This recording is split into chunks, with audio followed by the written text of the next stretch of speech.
पुणे जिल्ह्यातील शिरूर तालुक्यातील कारेगाव येथील एका लहान गावातील शेतकरी कुटुंबातील परंतु राजकीय पार्श्वभूमी असणाऱ्या संग्राम शेवाळे यांनी लंडन येथे नुकतेच बॅरिस्टर पदवीचे शिक्षण घेतलेले होते। परंतु आपल्या भागातील आणखीही गरीब परंतु हुशार असणाऱ्या विद्यार्थ्यांना परदेशातील विविध क्षेत्रातील शिक्षणाच्या संधींची माहिती देण्यासाठी दिनांक 22 जुलै ते 26 जुलै 2024 पर्यंत शिक्षण संवाद यात्रा काढणार असून यात त्यांच्या सोबतच परदेशात शिकलेले त्यांचे सहकारी ॲडव्होकेट दीपक चटप की ज्यांनी ब्रिटिश सरकारची मानाची समजली जाणारी चेमलेस शिष्यवृत्ती मिळवत आपले संपूर्ण शिक्षण मोफत केले होते। त्यांच्यासोबत शेवाळे हे शिरूर तालुक्यातील गावोगावच्या विद्यार्थ्यांना मार्गदर्शन करणार आहेत।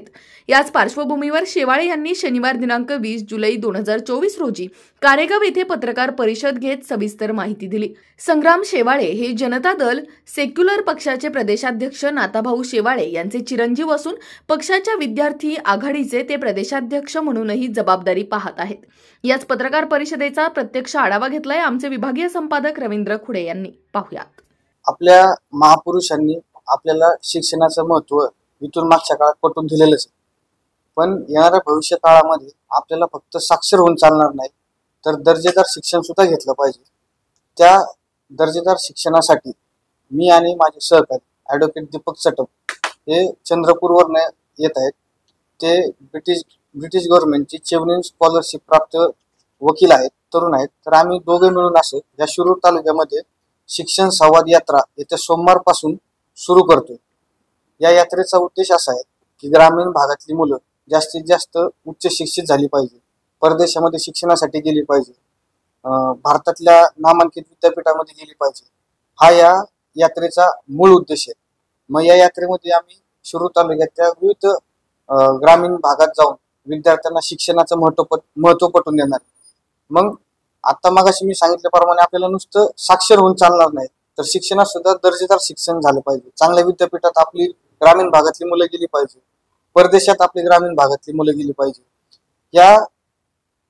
हे साध्य करण्यासाठी आम्ही या शिक्षण यात्रेचा सुरुवात येत्या सोमवारपासून टाकळी हाजीपासून सुरू करत आहोत। या यात्रेचं मला सुचलं असं की मी मागच्या 2 वर्षापूर्वी लंडनला शिक्षणासाठी होतो।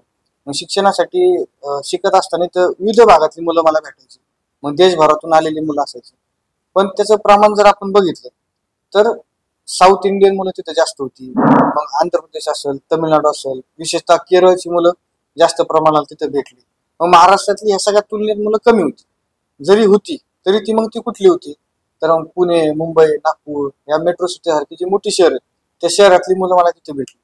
मग माझ्या मनात विचार आला आपल्या ग्रामीण भागातला मुलगा इथं येत नाही, पोचत नाही, मग आणि ते शक्य आहे। विविध प्रकारच्या स्कॉलरशिप गव्हर्नमेंट ऑफ महाराष्ट्र आपल्याला देतं, गव्हर्नमेंट ऑफ इंडियाच्या विविध प्रकारच्या स्कॉलरशिप असतात किंवा युनिव्हर्सिटी सुद्धा काही स्कॉलरशिप विद्यार्थ्यांना ऑफर करत असतात। फक्त आपले विद्यार्थी तिथे अप्रोच व्हायला कमी पडतोय।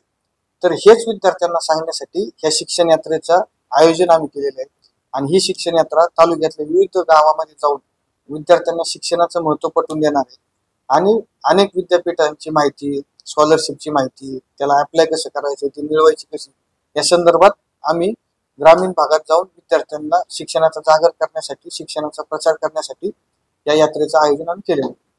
किती तालुक्यात किती शाळा? तालुक्यातल्या जवळपास पहिल्या टप्प्यात 25 शाळा आम्ही घेतलेल्या आहेत आणि टाकळी हाजीपासून त्याची सुरुवात करून इकडे अगदी मांडोगण फाराटापर्यंत सुद्धा आम्ही जाणार आहोत आणि साधारणतः 10,000 विद्यार्थ्यांशी आम्हाला संवाद या यात्रेच्या निमित्ताने साधायचा।